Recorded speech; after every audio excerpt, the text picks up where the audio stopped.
So this metabolic pathway involves the enzyme CYP3A4, which is again a P450 group of enzymes, which produces hydroxides and glucuronides, which are then excreted via the kidneys.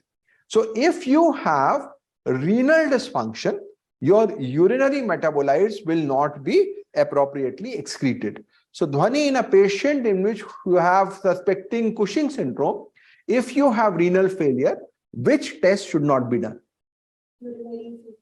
So you will prefer an overnight dexamethasone suppression test. That will be an important message from there. Now, drugs which stimulate the P450 pathway, predominantly phenytoin, rifampicin, phenobarbital, and carbamazepine, will cause increased activation of CYP3A4. So in patients who are on anti-epileptic drugs, which test should be done to diagnose Cushing syndrome? Dhwani. Vibha.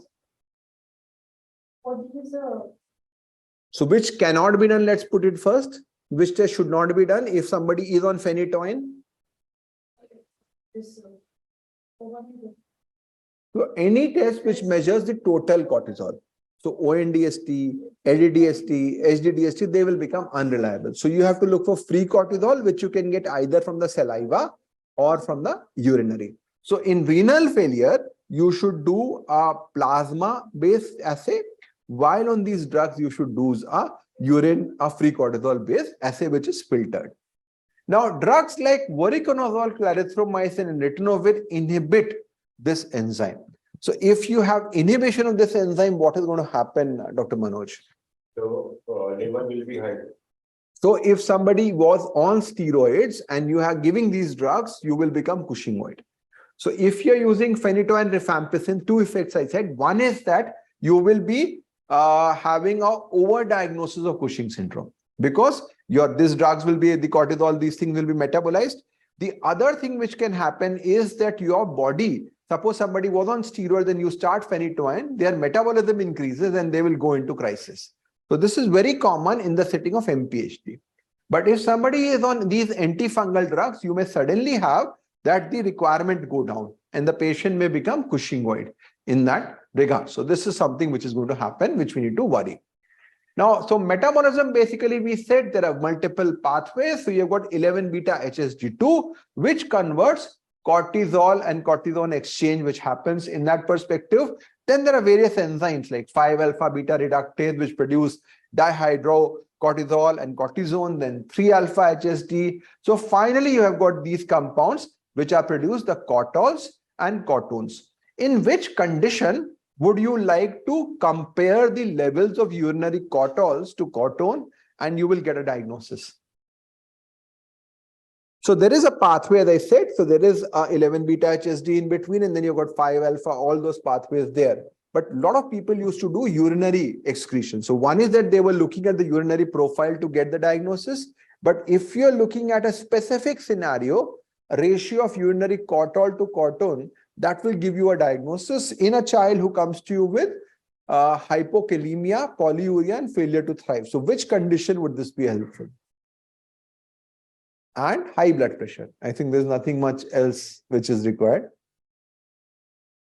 So of course, because if your 11 beta HSD2 is defective, you will have mainly cortones which are there. All compounds will be less. So urinary metabolites also play a role. Now, we don't do much urinary metabolites now, because now serum is much better. People used to earlier do ketosteroids and hydroxysteroids. So what did ketosteroids mean? So they are markers of androgens. Ketosteroid. Hydroxysteroids are more like cortisol and that. So that used to be done earlier, but now people don't do it. Some labs do a HPLC, which will give you the spikes of different metabolites in the urine. So that will help you diagnose some steroidogenic defect. But with genetic diagnosis, that also becomes a less important parameter now. So now 12-year-old boy with GHD on growth hormone, Dr. Manoj, lethargy and weakness. Now his blood pressure has gone down and sodium is also low. So what do you think has happened to this child?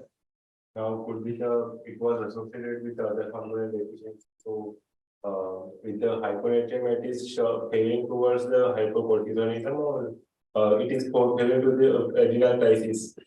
So So So growth you have hormone to- can induce the metabolism. Yes. So growth hormone increases the inactivation of cortisol using 11 beta HSD. So clearly your cortisol level, as we said, 11 beta HSD may be affected via the growth hormone, and therefore you may have to be careful about that perspective. So you have to always exclude and treat cortisol deficiency before you start growth hormone. Everybody knows that, but often your dose requirement will go up also. You have to be careful about that. You can all go and have a look at our website, our courses which are available, and the mobile application. So